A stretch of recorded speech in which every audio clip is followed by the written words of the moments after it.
कि महाराजा रणजीत सिंह जी की आखिरी पत्नी सी ते पंजाब की आखिरी महाराणी ते इन्हां दे जीवन बारे जान के तुसीं हैरान हो जावोगे। सो वीडियो नूं लास्ट तक देखते रहो, तुहानूं बहुत कुछ नवां सिੱਖਣ ਨੂੰ मिलेगा। सो हुण जेकर तुसीं बिल्कुल फ्री हो तां ही ਇਹ ਵੀਡੀਓ ਨੂੰ ਅੱਗੇ ਸ਼ੁਰੂ ਕਰਿਓ, क्योंकि हुण आपां सिख अंपायर ਨੂੰ ਤੇ महाराणी जिंदा ਦੇ जीवन ਨੂੰ अगले 20 ਮਿੰਟਾਂ ਵਿੱਚ बिल्कुल ਨੇੜਿਓਂ ਦੇਖਣ ਜਾ ਰਹੇ ਹਾਂ। ਮੈਨੂੰ ਕਹਿਣਗੇ ਸ਼ਾਹੀ ਫਕੀਰਨੀ ਜਦੋਂ ਸ਼ਹਿਰ ਲਿਖਣਗੇ ਹਾਲ। ਇਹ 17 ਮਹਾਰਾਣੀ ਜਿੰਦ ਕੌਰ ਦੀ ਜ਼ਿੰਦਗੀ ਦਾ ਸੱਚ ਨੇ, ਜੋ ਕਿਸੇ ਸਮੇਂ ਸ਼ਾਹੀ ਮਹਿਲ ਵਿੱਚ ਸ਼ਾਹੀ ਤੌਰ ਤਰੀਕਿਆਂ ਨਾਲ ਰਹਿਣ ਵਾਲੀ ਮਹਾਰਾਣੀ ਜਿੰਦਾ ਦਾ ਆਖਰੀ ਸਮਾਂ ਬਹੁਤ ਹੀ ਬੁਰਾ ਤੇ ਸੰਘਰਸ਼ਮਈ ਗੁਜ਼ਰਿਆ। ਕਿਵੇਂ ਮਹਾਰਾਣੀ ਆਖਰੀ ਸਮੇਂ ਤੱਕ ਸਿੱਖ ਰਾਜ ਨੂੰ ਬਚਾਉਣ ਲਈ ਯਤਨ ਕਰਦੀ ਰਹੀ ਤੇ ਕਿਵੇਂ ਮਹਾਰਾਣੀ ਨੇ ਫਕੀਰਨੀ ਦੇ ਤੌਰ ਤੇ ਆਪਣਾ ਆਖਰੀ ਸਮਾਂ ਬਿਤਾਇਆ। ਅੱਜ ਇਹ ਵੀਡੀਓ ਵਿੱਚ ਉਹਨਾਂ ਬਾਰੇ ਹੀ ਬਹੁਤ ਸਾਰੀਆਂ ਗੱਲਾਂ ਜਾਣਨ ਦੀ ਕੋਸ਼ਿਸ਼ ਕਰਾਂਗੇ। ਇਹਨਾਂ ਦੇ ਪਿਤਾ ਦਾ ਨਾਮ ਮੰਨਾ ਸਿੰਘ ਔਲਖ ਸੀ ਤੇ ਜਨਮ ਇਹਨਾਂ ਦਾ 1817 ਵਿੱਚ ਹੋਇਆ ਸੀ ਤੇ ਮੌਤ 1 ਅਗਸਤ 1863 ਨੂੰ ਹੁੰਦੀ ਹੈ। ਜਿੰਦ ਕੌਰ ਦਾ ਬਚਪਨ ਮਹਾਰਾਜਾ ਰਣਜੀਤ ਸਿੰਘ ਦੇ ਮਹਿਲ ਦੇ ਆਲੇ ਦੁਆਲੇ ਹੀ ਬੀਤਿਆ, ਕਿਉਂਕਿ ਜਿੰਦ ਕੌਰ ਦੇ ਪਿਤਾ ਮਹਾਰਾਜਾ ਜੀ ਦੀ ਮਿਸਲ ਵਿੱਚ ਹੀ ਭਰਤੀ ਸੀ, ਜਿਸ ਕਰਕੇ ਮੰਨਾ ਸਿੰਘ ਨੇ ਸ਼ੇਰੇ ਪੰਜਾਬ ਨਾਲ ਰਿਸ਼ਤਾ ਜੋੜਨ ਬਾਰੇ ਸੋਚਿਆ, ਕਿਉਂਕਿ ਜਿੰਦ ਕੌਰ ਸ਼ੁਰੂ ਤੋਂ ਹੀ ਵਿੱਦਿਆ ਦੇ ਨਾਲ-ਨਾਲ ਇਤਿਹਾਸ ਤੇ ਰਾਜਨੀਤੀ ਵਿੱਚ ਵੀ ਦਿਲਚਸਪੀ ਰੱਖਦੀ ਸੀ, ਜਿਸ ਕਾਰਨ ਉਸ ਦੇ ਵਿਆਹ ਦੀ ਗੱਲ ਸਰਦਾਰ ਜਵਾਲਾ ਸਿੰਘ ਨੇ ਸ਼ੇਰੇ ਪੰਜਾਬ ਤੱਕ ਪਹੁੰਚਾਈ ਤੇ ਉਸਨੇ ਅਜਿਹੇ ਵਧੀਆ ਢੰਗ ਨਾਲ ਜਿੰਦ ਕੌਰ ਬਾਰੇ ਮਹਾਰਾਜਾ ਰਣਜੀਤ ਸਿੰਘ ਜੀ ਨੂੰ ਦੱਸਿਆ ਕਿ ਮਹਾਰਾਜਾ ਮੋਇਆ ਗਿਆ ਤੇ ਜਵਾਲਾ ਸਿੰਘ ਨੇ ਜਿੰਦਾ ਦਾ ਰਿਸ਼ਤਾ ਰਣਜੀਤ ਸਿੰਘ ਜੀ ਨਾਲ ਪੱਕਾ ਕਰ ਦਿੱਤਾ ਤੇ 1835 ਵਿੱਚ ਬੜੀ ਧੂਮ-ਧਾਮ ਨਾਲ ਜਿੰਦ ਕੌਰ ਦਾ ਵਿਆਹ ਮਹਾਰਾਜਾ ਰਣਜੀਤ ਸਿੰਘ ਨਾਲ ਹੋਇਆ ਤੇ ਹੁਣ ਮਾਪਿਆਂ ਦੀ ਜਿੰਦਾ ਰਾਣੀ ਜਿੰਦ ਕੌਰ ਬਣ ਕੇ ਲਾਹੌਰ ਆ ਗਈ।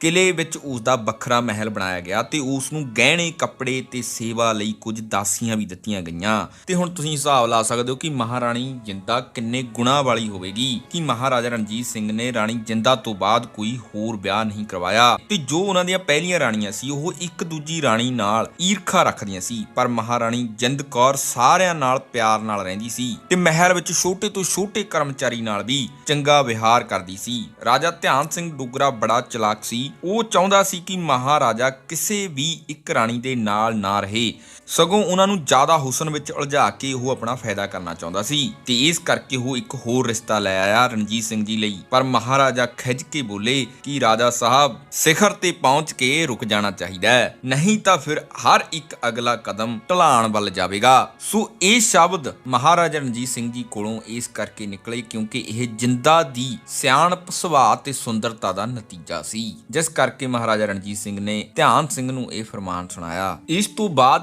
4 ਸਤੰਬਰ 1838 ਨੂੰ ਰਾਣੀ ਜਿੰਦਾ ਦੀ ਕੁੱਖੋਂ ਬੱਚੇ ਨੇ ਜਨਮ ਲਿਆ। ਇਹ ਖੁਸ਼ੀ ਭਰੀ ਖਬਰ ਸੁਣ ਕੇ ਸਾਰਾ ਮਹਿਲ ਤੇ ਪੰਜਾਬ ਗੂੰਜ ਉੱਠਿਆ। ਸ਼ੇਰੇ ਪੰਜਾਬ ਨੇ ਖਜ਼ਾਨਿਆਂ ਦੇ ਬੂਹੇ ਖੋਲ ਦਿੱਤੇ ਤੇ ਹਜ਼ਾਰਾਂ ਹੀ ਲੋਕਾਂ ਦੀਆਂ ਦਾਨ ਨਾਲ ਝੋਲੀਆਂ ਭਰ ਦਿੱਤੀਆਂ ਗਈਆਂ। ਇਸ ਸਮੇਂ ਜਿੰਦ ਕੌਰ ਨੂੰ ਮਹਾਰਾਣੀ ਦਾ ਖਿਤਾਬ ਤੇ ਹੀਰਿਆਂ ਦਾ ਹਾਰ ਬਖਸ਼ਿਆ ਗਿਆ ਤੇ ਉਸ ਬੱਚੇ ਦਾ ਨਾਮ ਸ੍ਰੀ ਗੁਰੂ ਗ੍ਰੰਥ ਸਾਹਿਬ ਦਾ ਬਾਕ ਲੈ ਕੇ ਗੁਰੂ ਮਰਿਆਦਾ ਅਨੁਸਾਰ ਦਲੀਪ ਸਿੰਘ ਰੱਖਿਆ ਗਿਆ। ਤੇ ਇਹ ਖਜ਼ਾਨਿਆਂ ਦੇ ਬੂਹੇ ਖੋਲ ਦੇਣਾ ਤੇ ਹਜ਼ਾਰਾਂ ਹੀ ਲੋਕਾਂ ਦੀਆਂ ਦਾਨ ਦੀਆਂ ਝੋਲੀਆਂ ਭਰ ਦੇਣੀਆਂ, ਇਹ ਅਕਸਰ ਸਿੱਖ ਰਾਜ ਵਿੱਚ ਹੁੰਦਾ ਹੈ। ਤੇ ਤੁਹਾਨੂੰ ਦੱਸ ਦਈਏ ਕਿ ਮਹਾਰਾਜਾ ਰਣਜੀਤ ਸਿੰਘ ਦੇ ਰਾਜ ਵਿੱਚ ਕਿਸੇ ਵੀ ਬੰਦੇ ਨੂੰ ਹਮਲੇ ਵਿੱਚ ਨਹੀਂ ਮਾਰਿਆ ਗਿਆ ਤੇ ਨਾ ਹੀ ਕਿਸੇ ਦਾ ਕਤਲ ਹੋਇਆ ਸੀ। ਤੇ ਇਸ ਰਾਜ ਵਿੱਚ ਇਕੱਲੇ ਸਿੱਖ ਹੀ ਨਹੀਂ ਬਲਕਿ ਹਿੰਦੂ, ਮੁਸਲਿਮ ਤੇ ਬ੍ਰਿਟਿਸ਼ਰ ਵੀ ਸੀ ਤੇ ਉਸ ਸਮੇਂ ਸਾਰੇ ਹੀ ਉਹਨਾਂ ਦੀ ਇੱਜ਼ਤ ਕਰਦੇ ਰਹੇ ਨੇ। ਮਹਾਰਾਜਾ ਤੋਂ ਬਾਅਦ ਸਭ ਤੋਂ ਵੱਡੀ ਪੋਸਟ ਵਜ਼ੀਰ ਦੀ ਹੁੰਦੀ ਹੈ। ਸੋ ਇਹਨਾਂ ਦੇ ਰਾਜ ਦੇ ਵਿੱਚ ਪ੍ਰਾਈਮ ਮਿਨਿਸਟਰ ਸੀ ਧਿਆਨ ਸਿੰਘ, ਜੋ ਡੋਗਰਾ ਸੀ, ਜੋ ਇੱਕ ਹਿੰਦੂ ਸੀ, ਤੇ ਫੋਰਨ ਮਿਨਿਸਟਰ ਫਕੀਰ ਅਜ਼ੁਜ਼ਦੀਨ,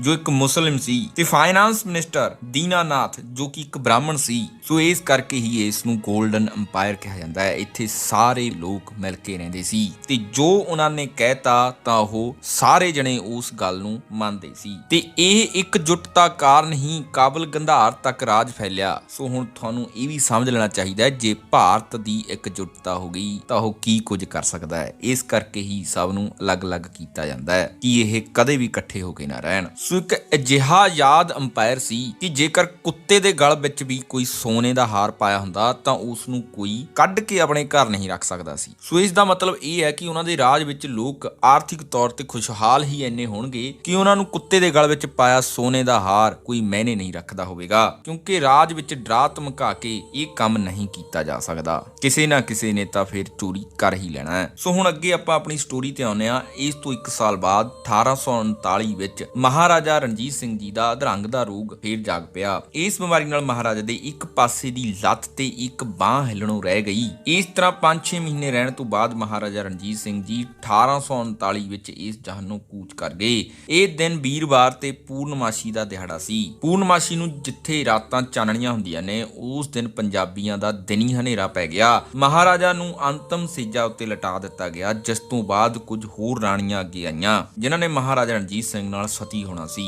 ਜਦੋਂ ਜਿੰਦ ਕੌਰ ਨੇ ਸਤੀ ਹੋਣ ਦੀ ਇੱਛਾ ਪ੍ਰਗਟਾਈ ਤਾਂ ਇੱਕ ਪਹਾੜਨ ਰਾਣੀ ਨੇ ਜਿੰਦਾ ਨੂੰ ਰੋਕ ਦਿੱਤਾ ਤੇ ਬਾਲਕ ਦਲੀਪ ਸਿੰਘ ਨੂੰ ਪਾਲਣ ਬਾਰੇ ਕਿਹਾ ਤੇ ਖੁਦ ਪਹਾੜਨ ਰਾਣੀ 10 ਰਾਣੀਆਂ ਨਾਲ ਸਤੀ ਹੋ ਗਈ। ਇਹ ਸਮਾਂ ਮਹਾਰਾਣੀ ਲਈ ਕਾਫੀ ਮੁਸ਼ਕਲ ਸੀ, ਪਰ ਜਿੰਦਾ ਨੇ ਦਲੀਪ ਸਿੰਘ ਨੂੰ ਗਲ ਨਾਲ ਲਾ ਕੇ ਆਪਣੀ ਜ਼ਿੰਦਗੀ ਜਿਉਣ ਦੀ ਆਸ ਰੱਖੀ। ਇਸ ਸਮੇਂ ਦਲੀਪ ਸਿੰਘ 10 ਮਹੀਨੇ ਦਾ ਸੀ ਕਿ ਮਹਾਰਾਜਾ ਦੇ ਜਾਣ ਦੇ ਨਾਲ ਹੀ ਡੋਗਰੇ ਧਿਆਨ ਸਿੰਘ ਤੇ ਗੁਲਾਬ ਸਿੰਘ ਨੂੰ ਆਪਣੀਆਂ ਆਸਾਂ ਨੂੰ ਬੂਰ ਪੈਣਾ ਪ੍ਰਤੀਤ ਹੋਣ ਲੱਗਿਆ ਤੇ ਉਹਨਾਂ ਨੇ ਆਪਣੀ ਸਲਾਹ ਵੀ ਕਰ ਲਈ ਕਿ ਮਹਾਰਾਜੇ ਦੀ ਘਰਾਣੇ ਦੀ ਤਬਾਹੀ ਤੋਂ ਬਾਅਦ ਪੰਜਾਬ ਦਾ ਪੱਧਰਾ ਇਲਾਕਾ ਧਿਆਨ ਸਿੰਘ ਸੰਭਾਲ ਲਵੇਗਾ ਤੇ ਪਹਾੜੀ ਇਲਾਕਾ ਰਾਜਾ ਗੁਲਾਬ ਸਿੰਘ ਸੰਭਾਲ ਲਵੇਗਾ। ਇਸ ਦੇ ਲਈ ਉਹਨਾਂ ਨੇ ਆਪਣੇ ਰਾਹ ਚੋਂ ਰੁਕਾਵਟਾਂ ਦੂਰ ਕਰਨੀਆਂ ਸ਼ੁਰੂ ਕੀਤੀਆਂ। ਸਭ ਤੋਂ ਪਹਿਲਾਂ ਮਹਾਰਾਜਾ ਖੜਕ ਸਿੰਘ ਨੂੰ ਕੈਦ ਕਰਕੇ ਜ਼ਹਿਰ ਦੇ ਕੇ ਮਾਰ ਦਿੱਤਾ ਤੇ ਖੜਕ ਸਿੰਘ ਦਾ ਸੰਸਕਾਰ ਕਰਕੇ ਮੁੜ ਰਹੇ ਕਬਰ ਨੌ ਨਿਹਾਲ ਉੱਤੇ ਖੂਨੀ ਦਰਵਾਜ਼ੇ ਦਾ ਛੱਜਾ ਗਿਰਾ ਕੇ ਜ਼ਖਮੀ ਕਰ ਦਿੱਤਾ ਤੇ ਧਿਆਨ ਸਿੰਘ ਨੇ ਜ਼ਖਮੀ ਪਏ ਨੌ ਨਿਹਾਲ ਸਿੰਘ ਨੂੰ ਪੱਥਰਾਂ ਨਾਲ ਸਿਰ ਕੁੱਟ-ਕੁੱਟ ਕੇ ਮਾਰ ਦਿੱਤਾ।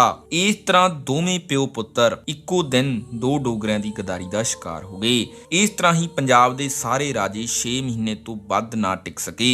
ਕਬਰ ਸ਼ੇਰ ਸਿੰਘ, ਕਬਰ ਤਾਰਾ ਸਿੰਘ, ਤਾਰਾ ਪ੍ਰਤਾਪ ਸਿੰਘ, ਮੁਲਤਾਨਾ ਸਿੰਘ, ਕਸ਼ਮੀਰਾ ਸਿੰਘ, ਪਸ਼ਾਵਰ ਸਿੰਘ, ਇਹ ਸਾਰੇ ਰਾਜੇ ਡੋਗਰਿਆਂ ਦੀ ਗਦਾਰੀ ਦਾ ਸ਼ਿਕਾਰ ਹੋਏ ਤੇ ਇਹ ਸਾਰੇ ਰਾਜੇ ਇਸ ਕਰਕੇ ਮਾਰੇ ਗਏ ਕਿਉਂਕਿ ਇਹ ਕੰਨਾਂ ਦੇ ਕੱਚੇ ਸੀ। ਕਿਉਂਕਿ ਉਹਨਾਂ ਨੇ ਜਿਨ੍ਹਾਂ ਨੂੰ ਮਰਾਉਣਾ ਹੁੰਦਾ ਸੀ ਉਹ ਦੂਜੇ ਰਾਜੇ ਕੋਲ ਜਾ ਕੇ ਉਸ ਨੂੰ ਅੰਗਰੇਜ਼ਾਂ ਦਾ ਪਿੱਠੂ ਦੱਸ ਦਿੰਦੇ ਤੇ ਆਪਸੀ ਤਕਰਾਰ ਵਿੱਚ ਹੀ ਇਹ ਸਾਰੇ ਰਾਜੇ ਮਾਰੇ ਗਏ ਤੇ ਤਖਤ ਉੱਤੇ ਉਸ ਵੇਲੇ ਬਾਲਕ ਦਲੀਪ ਸਿੰਘ ਨੂੰ ਲਿਆਂਦਾ ਗਿਆ। ਉਸ ਦਾ ਰਾਜ ਤਿਲਕ ਕਰਕੇ ਉਸ ਨੂੰ ਰਾਜਾ ਬਣਾ ਦਿੱਤਾ ਤੇ ਇਹ ਸ਼ੇਰੇ ਪੰਜਾਬ ਦਾ ਸਭ ਤੋਂ ਛੋਟਾ ਪੁੱਤਰ ਸੀ, ਜਿਨ੍ਹਾਂ ਦੇ ਰਾਜ ਬਾਰੇ ਆਪਾਂ ਹੋਰ ਵੀਡੀਓ ਵਿੱਚ ਗੱਲ ਕਰਾਂਗੇ ਕਿਉਂਕਿ ਉਹਨਾਂ ਦਾ ਜੀਵਨ ਵੀ ਬਹੁਤ ਸੰਘਰਸ਼ ਭਰਿਆ ਰਿਹਾ ਹੈ। ਇਸ ਵੀਡੀਓ ਵਿੱਚ ਆਪਾਂ ਪਹਿਲਾਂ ਮਹਾਰਾਣੀ ਜਿੰਦਾ ਦੇ ਜੀਵਨ ਬਾਰੇ ਚੰਗੀ ਤਰ੍ਹਾਂ ਸਮਝ ਲਈਏ।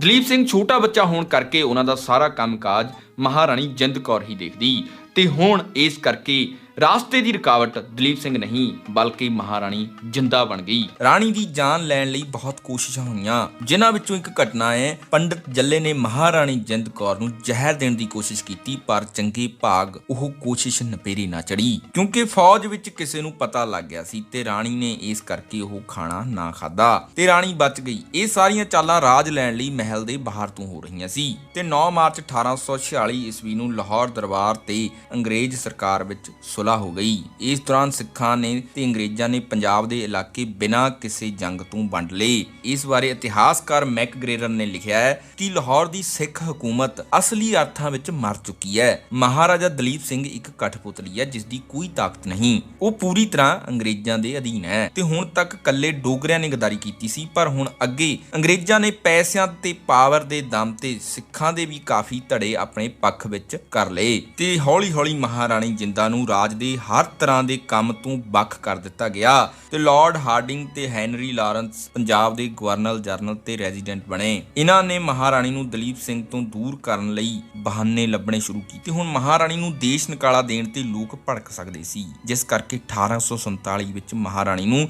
ਲਾਹੌਰ ਤੋਂ 20 ਮੀਲ ਦੀ ਵਿੱਥ ਉੱਤੇ ਸ਼ੇਖਪੁਰ ਦੇ ਕਿਲੇ ਵਿੱਚ ਭੇਜ ਦਿੱਤਾ ਗਿਆ ਤਾਂ ਕਿ ਲੋਕਾਂ ਦਾ ਮਾਹੌਲ ਜਾਂਚਿਆ ਜਾ ਸਕੇ। ਮਤਲਬ ਇੱਥੇ ਮਹਾਰਾਣੀ ਨੂੰ ਨਜ਼ਰਬੰਦ ਕਰ ਦਿੱਤਾ ਗਿਆ ਤੇ ਉਸ ਦੀ ਪੈਨਸ਼ਨ 1.5 ਲੱਖ ਤੋਂ ਘਟਾ ਕੇ 48,000 ਰੁਪਇਆ ਮਹੀਨਾ ਕਰ ਦਿੱਤੀ ਗਈ ਤੇ ਉਂਝ ਵੀ ਕਿਹੜਾ ਮਹਾਰਾਣੀ ਨੂੰ ਪਹਿਲਾਂ 1.5 ਲੱਖ ਰੁਪਇਆ ਪੈਨਸ਼ਨ ਮਿਲ ਰਹੀ ਸੀ, ਉਹ ਆਪਣੇ ਗਹਿਣੇ ਵੇਚ ਕੇ ਹੀ ਗੁਜ਼ਾਰਾ ਕਰ ਰਹੀ ਸੀ। ਉੱਥੇ ਮਹਾਰਾਣੀ ਨੂੰ ਇੱਕ ਸੇਵਾਦਾਰਨੀ ਦਿੱਤੀ ਗਈ ਤੇ ਦੂਜੇ ਪਾਸੇ ਦਲੀਪ ਸਿੰਘ ਨੂੰ ਅੰਗਰੇਜ਼ ਆਪਣੇ ਨਾਲ ਰੱਖਦੇ ਤੇ ਉਸ ਨੂੰ ਘੋੜਸਵਾਰੀ ਸਿਖਾਉਂਦੇ ਤੇ ਸ਼ਿਕਾਰ ਖੇਡਣ ਨਾਲ ਲੈ ਜਾਂਦੇ ਕਿਉਂਕਿ ਕਾਗਜ਼ਾਂ ਵਿੱਚ ਅਸਲੀ ਮਹਾਰਾਜਾ ਦਲੀਪ ਸਿੰਘ ਸੀ। ਤੇ ਲਾਰਡ ਹਾਰਡਿੰਗ ਨੇ ਲਾਹੌਰ ਦਰਬਾਰ ਵਿੱਚ ਐਲਾਨ ਕੀਤਾ ਕਿ ਅੰਗਰੇਜ਼ਾਂ ਦੀ ਲਾਹੌਰ ਦਰਬਾਰ ਨਾਲ ਨਾਲ ਮਿੱਤਰਤਾ ਹੋਣ ਕਾਰਨ ਮੈਂ ਮਹਾਰਾਜੇ ਦੀ ਬਾਲਕ ਅਵਸਥਾ ਵਿੱਚ ਉਸ ਨੂੰ ਵਿੱਦਿਆ ਦੇਣ ਤੇ ਉਸ ਦੀ ਪਾਲਣਾ ਦੀ ਰੱਖਿਆ ਕਰਨੀ ਚਾਹੁੰਦਾ ਤੇ ਇਸ ਲਈ ਮਹਾਰਾਜਾ ਦਲੀਪ ਸਿੰਘ ਨੂੰ ਉਹਨਾਂ ਦੀ ਮਾਤਾ ਤੋਂ ਅਲੱਗ ਰੱਖਣਾ ਪਵੇਗਾ, ਨਹੀਂ ਤਾਂ ਮਹਾਰਾਣੀ ਉਸ ਨੂੰ ਜਿਹੋ ਜਿਹਾ ਬਣਾਉਣਾ ਚਾਹੇ ਬਣਾ ਸਕਦੀ ਹੈ। ਤੇ ਮਹਾਰਾਣੀ ਦੀਆਂ ਚਿੱਠੀਆਂ ਦਲੀਪ ਸਿੰਘ ਤੱਕ ਆਉਣੀਆਂ ਬੰਦ ਕਰ ਦਿੱਤੀਆਂ ਜਾਣ, ਕਿਉਂਕਿ ਮਹਾਰਾਣੀ ਫੇਰ ਤੋਂ ਕੋਈ ਬਗਾਵਤ ਭੜਕਾ ਸਕਦੀ ਹੈ ਤੇ ਆਪਣੀ ਜਾਤੀ ਵਿਰੋਧ ਦਾ ਜ਼ਹਿਰ ਉਸ ਬੱਚੇ ਦੇ ਮਨ ਵਿੱਚ ਭਰ ਸਕਦੀ ਹੈ। ਤੇ ਉਸਨੇ ਵੀ ਕਿਹਾ ਕਿ ਰਾਣੀ ਰਾਜ ਦੇ ਵਜ਼ੀਰਾਂ ਤੇ ਸਰਦਾਰਾਂ ਦੀ ਵਿਰੋਧਤਾ ਦੀ ਸਿੱਖਿਆ ਹੀ ਮਹਾਰਾਜ ਨੂੰ ਦੇਵੇਗੀ, ਜੋ ਕਿ ਰਾਜ ਦੀ ਅਮਨ ਸ਼ਾਂਤੀ ਲਈ ਬਹੁਤ ਗਲਤ ਹੈ। ਇਹ ਕਹਿ ਕੇ 9 ਸਾਲ ਦੇ ਮਾਸੂਮ ਬੱਚੇ ਨੂੰ ਉਸਦੀ ਮਾਂ ਤੋਂ ਵਿਛੋੜ ਦਿੱਤਾ ਗਿਆ ਤੇ ਮਹਾਰਾਣੀ ਜਿੰਦਾ ਨੂੰ ਸ਼ੇਖਪੁਰ ਦੇ ਕਿਲੇ ਵਿੱਚ ਹੀ ਇੱਕ ਕਮਰੇ ਵਿੱਚ ਕੈਦ ਕਰ ਦਿੱਤਾ ਤੇ ਉਹਨੂੰ ਆਪਣੇ ਪੁੱਤਰ ਨੂੰ ਸੁੱਖ ਸੁਨੇਹਾ ਘੱਲਣੋਂ ਵੀ ਰੋਕ ਦਿੱਤਾ। ਤੇ ਇਸ ਤੋਂ ਬਾਅਦ ਮਹਾਰਾਣੀ ਨੇ ਲਾਰਡ ਲਾਰੈਂਸ ਨੂੰ ਪੱਤਰ ਵੀ ਲਿਖੇ ਕਿ ਮੈਨੂੰ ਬਾਦਸ਼ਾਹੀ ਦੀ ਕੋਈ ਲੋੜ ਨਹੀਂ, ਮੈਨੂੰ ਜੋ ਆਖੋਗੇ ਮੈਂ ਕਰਾਂਗੀ, ਬਸ ਮੇਰੇ ਪੁੱਤਰ ਨੂੰ ਮੇਰੇ ਨਾਲ ਰਹਿਣ ਦੀ ਆਗਿਆ ਦਿੱਤੀ ਜਾਵੇ। ਪਰ ਲਾਰੈਂਸ ਦੀ ਛਾਤੀ ਵਿੱਚ ਕੋਈ ਦਿਲ ਹੀ ਨਹੀਂ ਸੀ। ਉਸਨੇ ਚਿੱਠੀ ਦੇ ਉੱਤਰ ਵਿੱਚ ਲਿਖਿਆ ਕਿ ਦਲੀਪ ਸਿੰਘ ਮਾਂ ਕੋਲੋਂ ਵਿਛੜ ਕੇ ਬਹੁਤ ਖੁਸ਼ ਹੈ ਤੇ ਹੁਣ ਇਹ ਕਿਲੇ ਵਿੱਚ ਮਹਾਰਾਣੀ ਨੂੰ ਰੱਖ ਕੇ ਅੰਗਰੇਜ਼ਾਂ ਨੇ ਲੋਕਾਂ ਦਾ ਸੁਭਾਅ ਜਾਂਚ ਲਿਆ ਸੀ ਕਿ ਵਿਰੋਧ ਹੁੰਦਾ ਹੈ ਜਾਂ ਨਹੀਂ। ਵਿਰੋਧ ਨਾ ਹੋਣ ਕਰਕੇ ਜਿੰਦਾ ਨੂੰ 14 ਮਈ 1848 ਨੂੰ ਦੇਸ਼ ਨਿਕਾਲਾ ਦੇਣ ਦਾ ਹੁਕਮ ਦਿੱਤਾ ਤੇ ਸ਼ੇਖਪੁਰ ਤੋਂ ਮਹਾਰਾਣੀ ਨੂੰ ਸਤਲੁਜ ਤੋਂ ਪਾਰ ਉਸਦੇ ਆਪਣੇ ਦੇਸ਼, ਆਪਣੇ ਰਾਜ, ਆਪਣੀ ਪ੍ਰਜਾ ਤੋਂ ਪਰੇ ਬਗਾਨੇ ਦੇਸ਼ ਵੱਲ ਲੈ ਤੁਰੇ। ਤੇ ਉਸ ਮੰਦੇ ਦਿਨ ਮਹਾਰਾਣੀ ਨੇ ਪੰਜਾਬ ਛੱਡਿਆ, ਜਿਸ ਤੋਂ ਬਾਅਦ ਉਸ ਨੂੰ ਆਪਣੇ ਪਵਿੱਤਰ ਦੇਸ਼ ਦੀ ਧੂੜ ਵੀ ਨਸੀਬ ਨਾ ਹੋਈ। ਤੇ ਮਹਾਰਾਣੀ ਦੇ ਦੇਸ਼ ਨਿਕਾਲੇ ਦੀ ਖਬਰ ਸੁਣ ਕੇ ਸਿਪਾਹੀ ਬਹੁਤ ਭੜਕੇ ਤੇ ਕੁਝ ਬਗਾਵਤਾਂ ਵੀ ਉੱਠੀਆਂ, ਪਰ ਕੋਈ ਬਹੁਤਾ ਫਰਕ ਨਹੀਂ ਪਿਆ, ਕਿਉਂਕਿ ਦਲੀਪ ਸਿੰਘ ਨੂੰ ਅੱਗੇ ਕਰਕੇ ਇਹ ਬਗਾਵਤਾਂ ਸ਼ਾਂਤ ਕੀਤੀਆਂ ਗਈਆਂ ਤੇ ਹੁਣ ਮਹਾਰਾਣੀ ਬਨਾਰਸ ਵਿੱਚ ਮੈਕਗ੍ਰੇਗਰ ਦੀ ਨਿਗਰਾਨੀ ਵਿੱਚ ਰੱਖੀ ਗਈ ਤੇ 1.5 ਲੱਖ ਸਾਲਾਨਾ ਦੀ ਪੈਨਸ਼ਨ ਘਟਾ ਕੇ 12,000 ਸਾਲਾਨਾ ਕਰ ਦਿੱਤੀ, ਮਤਲਬ 1,000 ਪ੍ਰਤੀ ਮਹੀਨਾ। ਤੇ ਉੱਥੋਂ ਦੇ ਗਵਰਨਰ ਜਨਰਲ ਡਲਹੌਜੀ ਦੇ ਹੁਕਮ ਨਾਲ ਮਹਾਰਾਣੀ ਦੇ 50 ਲੱਖ ਦੇ ਗਹਿਣੇ ਤੇ 2 ਲੱਖ ਨਗਦ ਜੋ ਉਹ ਸਕੂਲ ਸੀ ਉਹ ਖੋਲਿਆ ਤੇ 2 ਮੇਮਾਂ ਐਲਨ ਤੇ ਸਟੈਨਲੀ ਕੋਲੋਂ ਜਿੰਦਾ ਤੇ ਉਹਦੀਆਂ ਦਾਸੀਆਂ ਦੀ ਜਾਮਾ ਤਲਾਸ਼ੀ ਕਰਾਈ ਗਈ। ਜਾਮਾ ਤਲਾਸ਼ੀ ਮਤਲਬ ਸਾਰੇ ਕੱਪੜੇ ਉਤਾਰ ਕੇ। ਸੋ ਇਸ ਤਰ੍ਹਾਂ ਹਾਕਮ ਡਲਹੌਜੀ ਨੇ ਮਹਾਰਾਜਾ ਰਣਜੀਤ ਸਿੰਘ ਦੀ ਵਿਧਵਾ ਨਾਲ ਇਹ ਗਿਰਿਆ ਹੋਇਆ ਸਲੂਕ ਕੀਤਾ। ਇਸ ਤੋਂ ਬਾਅਦ 6 ਅਪ੍ਰੈਲ 1849 ਈਸਵੀ ਨੂੰ ਜਿੰਦਾ ਚੁਨਾਰ ਦੇ ਕਿਲੇ ਵਿੱਚ ਭੇਜ ਦਿੱਤੀ ਗਈ, ਜਿੱਥੇ ਜਿੰਦਾ ਦਾ ਜੀਵਨ ਨਰਕ ਤੋਂ ਵੀ ਭੈੜਾ ਹੋ ਗਿਆ। ਇੱਥੇ 2 ਹਫ਼ਤੇ ਵੀ ਜਿੰਦਾ ਲਈ ਕੱਟਣੇ ਮੁਸ਼ਕਲ ਹੋ ਗਏ। ਉਹ ਆਪਣੇ ਬੀਤੇ ਵੇਲੇ ਨੂੰ ਯਾਦ ਕਰਕੇ ਰੋਂਦੀ ਰਹਿੰਦੀ, ਕਿਉਂਕਿ ਉਸਦੇ ਕਿਸੇ ਸਮੇਂ ਮੋਤੀਆਂ ਤੋਂ ਵੀ ਮਹਿੰਗੇ ਹੰਝੂ ਅੱਜ ਤ੍ਰੇਲ ਦੀਆਂ ਬੂੰਦਾਂ ਤੋਂ ਵੀ ਸਸਤੇ ਹੋ ਗਏ। ਇੱਥੇ ਰਹਿੰਦੇ ਹੀ 18 ਅਪ੍ਰੈਲ ਨੂੰ ਮਹਾਰਾਣੀ ਅੰਦਰ ਇੱਥੋਂ ਆਜ਼ਾਦ ਹੋਣ ਦੇ ਫੁਰਨੇ ਜਾਗੇ। ਉਹ ਆਪਣੇ ਖਰਾਬ ਜਿਹੇ ਕੱਪੜੇ ਪਾ ਕੇ ਇੱਕ ਸੰਤਣੀ ਦੇ ਭੇਸ ਵਿੱਚ ਕਿਲਿਓਂ ਬਾਹਰ ਨਿਕਲ ਆਈ। ਅੱਧੀ ਰਾਤ ਦੇ ਹਨੇਰੇ ਵਿੱਚ ਜਦੋਂ ਪਹਿਰੇਦਾਰ ਨੇ ਪੁੱਛਿਆ ਕਿ ਕੌਣ ਹੈ, ਤਾਂ ਮਹਾਰਾਣੀ ਨੇ ਕਿਹਾ ਕਿ ਜੰਗਲ ਮੇਂ ਰਹਿਣੇ ਵਾਲੀ ਸੰਤਨੀ ਹੂੰ। ਜਿੰਦਾ ਨੇ ਸੰਤਾਂ ਵਾਲੀ ਬੋਲੀ ਵਿੱਚ ਉੱਤਰ ਦਿੱਤਾ ਕਿ ਨਵੇਂ ਕਿਲੇ ਵਿੱਚ ਨਵੇਂ ਪਹਿਰੇਦਾਰ ਹੋਣ ਕਰਕੇ ਉਸਨੇ ਜਿੰਦਾ ਦੀ ਆਵਾਜ਼ ਪਹਿਚਾਣੀ ਨਹੀਂ ਤੇ ਉਸਨੇ ਸੋਚਿਆ ਕਿ ਜੇ ਅਫਸਰਾਂ ਨੂੰ ਪਤਾ ਲੱਗ ਗਿਆ ਕਿ ਚੋਰੀ ਕੋਈ ਮਹਾਰਾਣੀ ਨੂੰ ਮਿਲਣ ਆਇਆ ਤਾਂ ਮੈਨੂੰ ਸਜ਼ਾ ਮਿਲੇਗੀ। ਤਾਂ ਪਹਿਰੇਦਾਰ ਨੇ ਤਾੜਨਾ ਦੇ ਕੇ ਮਹਾਰਾਣੀ ਨੂੰ ਉੱਥੋਂ ਲੰਘਾ ਦਿੱਤਾ ਤੇ ਕਿਲਿਓਂ ਬਾਹਰ ਆ ਕੇ ਜਿੰਦਾ ਨੇ ਸਾਹਮਣੇ ਵਗਦੀ ਨਦੀ ਵਿੱਚ ਛਾਲ ਮਾਰ ਦਿੱਤੀ ਤੇ ਲਹਿਰਾਂ ਨਾਲ ਲੜਦੀ ਮਹਾਰਾਣੀ ਅੰਤ ਨਦੀਓਂ ਪਾਰ ਹੋ ਗਈ। ਤੇ ਸਵੇਰ ਦਿਨ ਚੜ੍ਹਨ ਤੇ ਜਿੰਦਾ ਭੱਜਣ ਦੀ ਖਬਰ ਚਾਰੇ ਪਾਸੇ ਫੈਲ ਗਈ। ਸਰਕਾਰੀ ਸਿਪਾਹੀ ਸ਼ਿਕਾਰੀਆਂ ਵਾਂਗ ਜਿੰਦਾ ਦੀ ਭਾਲ ਕਰਨ ਲੱਗੇ। ਦੂਜੇ ਪਾਸੇ ਜਿੰਦਾ ਦਿਨੇ ਝਾੜਾਂ ਵਿੱਚ ਲੁੱਕ ਕੇ ਕੱਟਦੀ ਤੇ ਰਾਤ ਨੂੰ ਜੰਗਲ ਵਿੱਚ ਤੁਰ ਪੈਂਦੀ। ਭੁੱਖੀ ਪਿਆਸੀ ਮਹਾਰਾਣੀ ਥੱਕ ਕੇ ਇੱਕ ਪਾਸੇ ਬੈਠ ਜਾਂਦੀ ਤੇ ਫੇਰ ਅੱਗੇ ਬਾਰੇ ਸੋਚ ਕੇ ਤੁਰਨ ਲੱਗ ਜਾਂਦੀ। ਉਸ ਨੂੰ ਆਪਣੀ ਮੰਜ਼ਿਲ ਦਾ ਨਹੀਂ ਪਤਾ ਸੀ, ਉਹ ਬਸ ਤੁਰ ਰਹੀ ਸੀ। ਇਸ ਤਰ੍ਹਾਂ ਭੁੱਖੀ ਧਿਆਈ ਭਟਕਦੀ ਮਹਾਰਾਣੀ ਜਿੰਦਾ ਕੁਝ ਦਿਨਾਂ ਬਾਅਦ ਨੇਪਾਲ ਦੇ ਰਾਣਾ ਜੰਗ ਬਹਾਦਰ ਦੇ ਦਰਬਾਰ ਜਾ ਪਹੁੰਚੀ। ਉੱਥੇ ਜਾ ਕੇ ਮਹਾਰਾਣੀ ਨੇ ਆਪਣਾ ਸਾਰਾ ਹਾਲ ਦੱਸਿਆ। ਰਾਣਾ ਜੰਗ ਬਹਾਦਰ ਮਹਾਰਾਜਾ ਰਣਜੀਤ ਸਿੰਘ ਦੇ ਚੰਗੇ ਦੋਸਤ ਸੀ, ਇਸ ਕਰਕੇ ਉਸਨੇ ਮਹਾਰਾਣੀ ਨੂੰ ਆਸਰਾ ਦਿੱਤਾ ਤੇ ਮਹਾਰਾਣੀ ਦੇ ਜੀਵਨ ਵਾਸਤੇ ਉਹਨੇ ਆਪਣੇ ਖਜ਼ਾਨੇ ਵਿੱਚੋਂ 20,000 ਰੁਪਏ ਸਾਲਾਨਾ ਦੇਣੇ ਵੀ ਪ੍ਰਵਾਨ ਕਰ ਲਏ ਤੇ ਮਹਾਰਾਣੀ ਕਾਠਮਾਂਡੂ ਨੇਪਾਲ ਵਿੱਚ ਇੱਕ ਅੰਗਰੇਜ਼ਾਂ ਦੀ ਨਜ਼ਰਬੰਦੀ ਵਿੱਚ ਰਹਿਣ ਲੱਗੀ। ਪਰ ਇਹ ਕੈਦ ਬਨਾਰਸ ਜਾਂ ਚੁਨਾਰ ਨਾਲੋਂ ਸੌਖੀ ਸੀ। ਇੱਥੇ ਮਹਾਰਾਣੀ ਲਗਭਗ 12 ਸਾਲ ਰਹੀ। ਤੇ ਦੂਜੇ ਪਾਸੇ ਮਾਰਚ 1849 ਆਉਂਦੀ ਹੈ, ਜਦੋਂ ਮਹਾਰਾਜਾ ਦਲੀਪ ਸਿੰਘ ਤੋਂ ਪੰਜਾਬ ਜ਼ਬਤ ਕਰ ਲਿਆ ਜਾਂਦਾ ਹੈ ਤੇ ਕੁਝ ਸ਼ਰਤਾਂ ਵੀ ਰੱਖੀਆਂ ਜਾਂਦੀਆਂ ਨੇ, ਜਿਨ੍ਹਾਂ ਵਿੱਚੋਂ ਪਹਿਲੇ ਨੰਬਰ ਤੇ ਸੀ ਕਿ ਮਹਾਰਾਜਾ ਦਲੀਪ ਸਿੰਘ ਆਪਣੇ ਵੱਲੋਂ ਪੰਜਾਬ ਰਾਜ ਦੇ ਸਾਰੇ ਹੱਕਾਂ ਤੇ ਦਾਅਵਿਆਂ ਨੂੰ ਤਿਆਗਦਾ ਹੈ। ਨੰਬਰ 2 ਕੋਹੀਨੂਰ ਹੀਰਾ, ਜੋ ਮਹਾਰਾਜਾ ਰਣਜੀਤ ਸਿੰਘ ਨੇ ਸ਼ਾਹ ਸੁਜਾ ਕੋਲੋਂ ਲਿਆ ਸੀ। ਲਾਹੌਰ ਦਾ ਮਹਾਰਾਜਾ ਇੰਗਲੈਂਡ ਦੀ ਮਾਲਿਕਾ ਨੂੰ ਭੇਟਾ ਕਰੇਗਾ। ਨੰਬਰ 3 ਲਾਹੌਰ ਦਰਬਾਰ ਸਿਰ, ਜੋ ਅੰਗਰੇਜ਼ ਸਰਕਾਰ ਦਾ ਕਰਜ਼ਾ ਹੈ, ਉਸ ਦੇ ਬਦਲੇ ਲਾਹੌਰ ਦੀ ਰਿਆਸਤ ਦੀ ਹਰ ਤਰ੍ਹਾਂ ਦੀ ਜਾਇਦਾਦ ਅੰਗਰੇਜ਼ ਸਰਕਾਰ ਜ਼ਬਤ ਕਰੇਗੀ ਤੇ ਉਹਨਾਂ ਦਾ ਕਹਿਣਾ ਸੀ ਕਿ ਇਹ ਕਰਜ਼ਾ ਅੰਗਰੇਜ਼ਾਂ ਤੋਂ ਲੜਾਈ ਲਈ ਲਿਆ ਗਿਆ ਸੀ। ਤੇ ਨੰਬਰ 4 ਮਹਾਰਾਜ ਦੀ ਇੱਜ਼ਤ ਤੇ ਸਨਮਾਨ ਕਾਇਮ ਰੱਖਿਆ ਜਾਵੇਗਾ। ਉਹ ਮਹਾਰਾਜਾ ਦਲੀਪ ਸਿੰਘ ਬਹਾਦਰ ਦਾ ਖਿਤਾਬ ਰੱਖੇਗਾ। ਉਸ ਨੂੰ ਭਾ ਉਮਰ ਪੈਨਸ਼ਨ ਦਿੱਤੀ ਜਾਵੇਗੀ। ਤੇ 29 ਮਾਰਚ 1849 ਨੂੰ ਪੰਜਾਬ ਰਾਜ ਖਤਮ ਹੋ ਗਿਆ। ਇਸੇ ਸਾਲ ਦੇ ਦਸੰਬਰ ਦੀ 21 ਤਰੀਕ ਨੂੰ ਮਹਾਰਾਜਾ ਦਲੀਪ ਸਿੰਘ ਨੂੰ ਪੰਜਾਬ ਤੋਂ ਕਲਕੱਤੇ ਤੇ ਉੱਥੋਂ ਇੰਗਲੈਂਡ ਭੇਜ ਦਿੱਤਾ, ਜਿੱਥੇ 8 ਮਾਰਚ 1850 ਨੂੰ ਉਸ ਨੂੰ ਈਸਾਈ ਬਣਾ ਦਿੱਤਾ। ਤੇ 1860 ਵਿੱਚ ਮਹਾਰਾਜ ਨੂੰ ਖਬਰ ਮਿਲੀ ਕਿ ਉਸ ਦੀ ਮਾਤਾ ਨੇਪਾਲ ਵਿੱਚ ਅੰਨੀ ਹੋ ਚੁੱਕੀ ਹੈ ਤੇ ਜਿਸ ਤੋਂ ਬਾਅਦ ਉਹ ਮਾਂ ਨੂੰ ਮਿਲਣ ਲਈ ਕਾਲਾ ਪੈ ਗਿਆ। ਤੇ ਦਲੀਪ ਸਿੰਘ ਨੂੰ ਫਿਰ ਆਗਿਆ ਦਿੱਤੀ ਗਈ ਕਿ ਉਹ ਭਾਰਤ ਜਾ ਸਕਦਾ ਹੈ ਪਰ ਪੰਜਾਬ ਨਹੀਂ ਜਾ ਸਕਦਾ, ਪਰ ਆਪਣੀ ਮਾਂ ਨੂੰ ਜ਼ਰੂਰ ਮਿਲ ਸਕਦਾ ਹੈ। ਤੇ ਇਸ ਤੋਂ ਬਾਅਦ ਰਾਣੀ ਜਿੰਦਾ ਨੂੰ ਸੁਨੇਹਾ ਭੇਜਿਆ ਗਿਆ ਕਿ ਕਲਕੱਤੇ ਆਵੇ। ਤੇ ਦੂਜੇ ਪਾਸੇ ਰਾਣਾ ਜੰਗ ਬਹਾਦਰ 20,000 ਦਿੰਦਾ ਅੱਕ ਗਿਆ ਸੀ ਤੇ ਮਹਾਰਾਣੀ ਦੀ ਨੇਪਾਲ ਵਿੱਚੋਂ ਜਾਣ ਦੀ ਖਬਰ ਸੁਣ ਕੇ ਉਸਨੇ ਹੁਕਮ ਦਿੱਤਾ ਕਿ ਜੇ ਉਹ ਨੇਪਾਲ ਤੋਂ ਬਾਹਰ ਚਲੇਗੀ ਤਾਂ ਦੁਬਾਰਾ ਨੇਪਾਲ ਵਿੱਚ ਆਉਣ ਦੀ ਆਗਿਆ ਨਹੀਂ ਹੋਵੇਗੀ। ਤੇ ਉਸ ਨੂੰ ਪਤਾ ਸੀ ਕਿ ਉਹ ਜਾਵੇਗੀ ਜ਼ਰੂਰ, ਪਰ ਮਹਾਰਾਣੀ ਨੇ ਆਪਣੇ ਪੁੱਤਰ ਨੂੰ ਮਿਲਣ ਕਾਰਨ ਸਾਰਾ ਕੁਝ ਛੱਡ ਦਿੱਤਾ। ਤੇ ਜਦੋਂ ਮਾਂ ਪੁੱਤ ਵਿਛੜੇ ਸੀ ਉਦੋਂ ਦਲੀਪ ਸਿੰਘ 10 ਸਾਲ ਦਾ ਸੀ ਤੇ ਹੁਣ 12 ਸਾਲ ਬਾਅਦ ਇੱਕ ਦੂਜੇ ਨੂੰ ਮਿਲਣ ਲਈ ਜਾ ਰਹੇ ਸੀ। ਤੇ ਦਲੀਪ ਸਿੰਘ ਕਲਕੱਤੇ ਪਹੁੰਚ ਗਿਆ ਤੇ ਹੁਣ ਚਿਰਾਂ ਦੇ ਵਿਛੜੇ ਮਾਂ ਪੁੱਤ ਗਲ ਲੱਗ ਕੇ ਮਿਲੇ।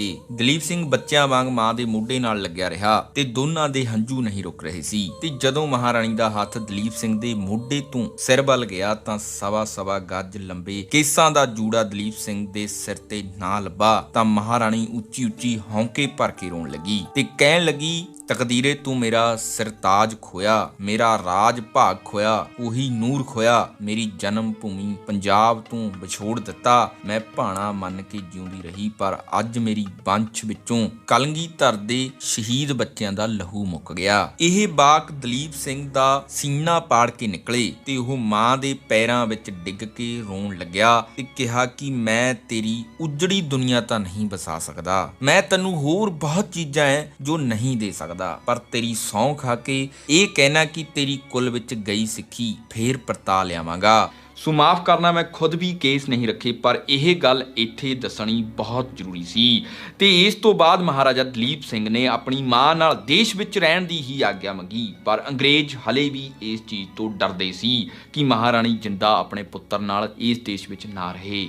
ਉਹਨਾਂ ਨੇ ਇਹਨਾਂ ਨੂੰ ਇੰਗਲੈਂਡ ਵਿੱਚ ਇਕੱਠੇ ਰਹਿਣ ਦੀ ਆਗਿਆ ਦਿੱਤੀ। ਮਹਾਰਾਣੀ ਦਲੀਪ ਸਿੰਘ ਕੋਲ ਹੀ ਮੁਲਗਰੇਵ ਕੈਸਲ ਵਿੱਚ ਰਹਿਣ ਲੱਗੀ ਤੇ ਦਲੀਪ ਸਿੰਘ ਨੂੰ ਉਸਦੇ ਰਾਜ ਬਾਰੇ ਵੀ ਦੱਸਦੀ ਰਹਿੰਦੀ, ਜਿਸ ਨੂੰ ਦੇਖਦੇ ਹੋਏ ਸਰਕਾਰ ਨੇ ਇਹਨਾਂ ਨੂੰ ਅਲੱਗ ਕਰਨ ਦਾ ਫੈਸਲਾ ਕੀਤਾ। ਜਿੰਦਾ ਨੂੰ ਅਬਿੰਗਡਨ ਹਾਊਸ ਵਿੱਚ ਭੇਜ ਦਿੱਤਾ, ਜਿੱਥੇ ਦਲੀਪ ਸਿੰਘ ਹਫ਼ਤੇ ਵਿੱਚ ਉਸ ਨੂੰ 2 ਵਾਰ ਹੀ ਮਿਲ ਸਕਦਾ ਸੀ। ਇੱਥੋਂ ਮਹਾਰਾਣੀ ਦੀ ਸਿਹਤ ਦਿਨੋਂ ਦਿਨ ਵਿਗੜਨ ਲੱਗੀ ਤੇ 1 ਅਗਸਤ 1863 ਜਿੰਦਾ ਦੀ ਉਮਰ ਆਖਰੀ ਦਿਨ ਸੀ ਤੇ ਉਸ ਦਿਨ ਮਹਾਰਾਣੀ ਨੇ ਦਲੀਪ ਸਿੰਘ ਨੂੰ ਆਖਿਆ ਕਿ ਮੈਂ ਸੋਚਿਆ ਕਰਦੀ ਕਿ ਜਦ ਮੇਰਾ ਦਲੀਪ ਜਵਾਨ ਹੋ ਕੇ ਸਹੀ ਅਰਥਾਂ ਵਿੱਚ ਰਾਜ ਭਾਗ ਸੰਭਾਲੇਗਾ ਤੇ ਮੈਂ ਜ਼ਿੰਦਗੀ ਦਾ ਸਫ਼ਰ ਮੁਕਾ ਕੇ ਜਦੋਂ ਜਾਵਾਂਗੀ ਤਾਂ ਸ਼ੇਰੇ ਪੰਜਾਬ ਦੇ ਖੱਬੇ ਹੱਥ ਮੇਰੀ ਮੜੀ ਹੋਵੇਗੀ, ਜਿਸ ਨੂੰ ਮੇਰਾ ਪੁੱਤਰ ਹੀਰਿਆਂ ਤੇ ਮੋਤੀਆਂ ਨਾਲ ਮੜ ਦੇਵੇਗਾ ਤੇ ਪੰਜਾਬ ਦੀ ਉਸ ਸ਼ਾਨ ਨੂੰ ਵੇਖ ਕੇ ਲੋਕ ਆਗਰੇ ਦਾ ਤਾਜ ਵੀ ਭੁੱਲ ਜਾਣਗੇ। ਪਰ ਮੇਰੀ ਇਹ ਰੀਝ ਪੂਰੀ ਨਾ ਹੋ ਸਕੀ। ਪਰ ਹੁਣ ਤੂੰ ਮੇਰੇ ਇਸ ਸਰੀਰ ਨੂੰ ਅੰਗਰੇਜ਼ਾਂ ਦੇ ਦੇਸ਼ ਵਿੱਚ ਨਾ ਛੱਡੀ, ਮੇਰੀ ਅਰਥੀ ਨੂੰ ਪੰਜਾਬ ਲੈ ਕੇ ਜਾਵੀਂ ਤੇ ਮੇਰੇ ਰਾਜ ਭਾਗ ਵਾਲੇ ਦੇਸ਼ ਵਿੱਚ ਮੈਨੂੰ ਅੰਤਿਮ ਵਿਦਾਈ ਦੇਵੀਂ। ਪਰ ਜਿੰਦਾ ਦੀ ਲੌਤ ਨੂੰ ਪੰਜਾਬ ਜਾਣ ਦੀ ਆਗਿਆ ਨਾ ਮਿਲੀ। ਅੰਗਰੇਜ਼ ਸਰਕਾਰ ਨੇ ਸਿਰਫ ਇੰਨੀ ਕੁ ਆਗਿਆ ਦਿੱਤੀ ਕਿ ਜਿੰਦਾ ਦੀ ਲੌਤ ਨਰਮਦਾ ਨਦੀ ਦੇ ਕੰਢੇ ਲਿਜਾ ਕੇ ਸੰਸਕਾਰ ਕੀਤਾ ਜਾ ਸਕਦਾ ਹੈ। ਬੰਬਈ ਦੇ ਨੇੜੇ ਨਰਮਦਾ ਨਦੀ ਦੇ ਕੰਢੇ ਜਿੰਦ ਕੌਰ ਦਾ ਸਿਵਾ ਵਲ ਰਿਹਾ ਸੀ। ਮਹਾਰਾਜਾ ਦਲੀਪ ਸਿੰਘ ਮਾਂ ਦੇ ਚਰਨਾਂ ਵਾਲੇ ਖੜਾ ਹੰਝੂ ਵਹਾ ਰਿਹਾ ਸੀ। ਜਿੰਦਾ ਦਾ ਸਿਵਾ ਹਜੇ ਠੰਡਾ ਵੀ ਨਹੀਂ ਸੀ ਹੋਇਆ ਕਿ ਦਲੀਪ ਸਿੰਘ ਮਜਬੂਰਨ ਮਗਦੇ ਅੰਗਿਆਰ ਨਦੀ ਵਿੱਚ ਪ੍ਰਵਾਹ ਕੇ ਵਾਪਸ ਮੁੜ ਗਿਆ, ਕਿਉਂਕਿ ਅੰਗਰੇਜ਼ ਰਖਵਾਲੇ ਵਾਪਸ ਜਾਣ ਵਾਸਤੇ ਕਾਲੇ ਪੈ ਰਹੇ ਸੀ। ਇਸ ਤਰ੍ਹਾਂ ਸ਼ੇਰੇ ਪੰਜਾਬ ਦੀ ਆਖਰੀ ਪਤਨੀ ਮਹਾਰਾਣੀ ਜਿੰਦ ਕੌਰ ਦਾ ਅੰਤ ਹੋਇਆ। ਸੋ ਇਹ ਉਹਨਾਂ ਦੇ ਜੀਵਨ ਨੂੰ ਅਸੀਂ ਘੱਟ ਤੋਂ ਘੱਟ ਸਮੇਂ ਵਿੱਚ ਕਵਰ ਕਰਨ ਦੀ ਕੋਸ਼ਿਸ਼ ਕੀਤੀ ਹੈ। ਜੇਕਰ ਇਹ ਵੀਡੀਓ ਦਾ ਰਿਸਪੌਂਸ ਵਧੀਆ ਰਿਹਾ ਤਾਂ ਅਸੀਂ ਉਹਨਾਂ ਦੇ ਜੀਵਨ ਵਿੱਚ ਹੋਰ ਵੀ ਬਹੁਤ ਸਾਰੀਆਂ ਘਟਨਾਵਾਂ ਘਟੀਆਂ ਸੀ, ਉਹਨਾਂ ਨੂੰ ਵਿਸਥਾਰ ਨਾਲ ਤੁਹਾਨੂੰ ਦੱਸਣ ਦੀ ਕੋਸ਼ਿਸ਼ ਕਰਾਂਗੇ। ਸੋ ਮਹਾਰਾਜਾ ਦਲੀਪ ਸਿੰਘ ਨਾਲ ਗੋਰਿਆਂ ਨੇ ਕੀ ਕੀਤਾ ਉਸ ਬਾਰੇ ਵੀ ਆਪਾਂ ਇੱਕ ਅਲੱਗ ਤੋਂ ਵੀਡੀਓ ਬਣਾਵਾਂਗੇ। ਸੋ ਜੇਕਰ ਤੁਹਾਨੂੰ ਇਹ ਇਨਫੋਰਮੇਸ਼ਨ ਵਧੀਆ ਲੱਗੀ ਤਾਂ ਇੱਕ ਸ਼ੇਅਰ ਜ਼ਰੂਰ ਕਰ ਦਿਓ। ਤੁਹਾਡੇ ਤੁਹਾਡੇ ਇੱਕ ਸ਼ੇਅਰ ਨਾਲ ਬਹੁਤ ਵੱਡਾ ਪ੍ਰਭਾਵ ਪੈਂਦਾ ਹੈ। ਸੋ ਰਿਲਾਇਬਲ ਵਿੱਚ ਸਾਈਨ ਅਪ ਕਰਕੇ ਜਰੂਰ ਦੇਖਿਓ, ਜਿਸ ਦਾ ਲਿੰਕ ਤੁਹਾਨੂੰ ਡਿਸਕ੍ਰਿਪਸ਼ਨ 'ਚ ਮਿਲ ਜਾਵੇਗਾ ਤੇ ਤੁਸੀਂ ਵਿਜ਼ਿਟ ਕਰ ਸਕਦੇ ਹੋ ਉੱਥੋਂ ਰਿਲਾਇਬਲ ਤੇ। ਸੋ ਹਰ ਰੋਜ਼ ਮੋਟੀਵੇਸ਼ਨ ਦਾ ਡੋਜ਼ ਲੈਣ ਲਈ ਸਾਨੂੰ ਫੇਸਬੁੱਕ, ਇੰਸਟਾਗ੍ਰਾਮ ਤੇ ਟਵਿੱਟਰ ਉੱਤੇ ਫੋਲੋ ਕਰ ਸਕਦੇ ਹੋ। ਉੱਥੇ ਹਰ ਰੋਜ਼ ਮੋਟੀਵੇਸ਼ਨ ਦਾ ਡੋਜ਼ ਮਿਲਦਾ ਹੈ। ਸੋ ਨਵੇਂ ਦੋਸਤਾਂ ਨੂੰ ਬੇਨਤੀ ਹੈ ਕਿ ਹੋ ਸਕੇ ਤਾਂ ਚੈਨਲ ਸਬਸਕ੍ਰਾਈਬ ਕਰ ਲਿਓ ਤੇ ਨਾਲ ਦੀ ਨਾਲ ਬੈਲ ਦਾ ਬਟਨ ਜ਼ਰੂਰ ਦਬ ਲਿਓ ਤਾਂ ਜੋ ਸਾਡੀ ਨਵੀਂ ਵੀਡੀਓ ਤੁਹਾਡੇ ਕੋਲ ਸਭ ਤੋਂ ਪਹਿਲਾਂ ਪਹੁੰਚ ਸਕੇ। ਥੈਂਕ ਯੂ, ਧੰਨਵਾਦ।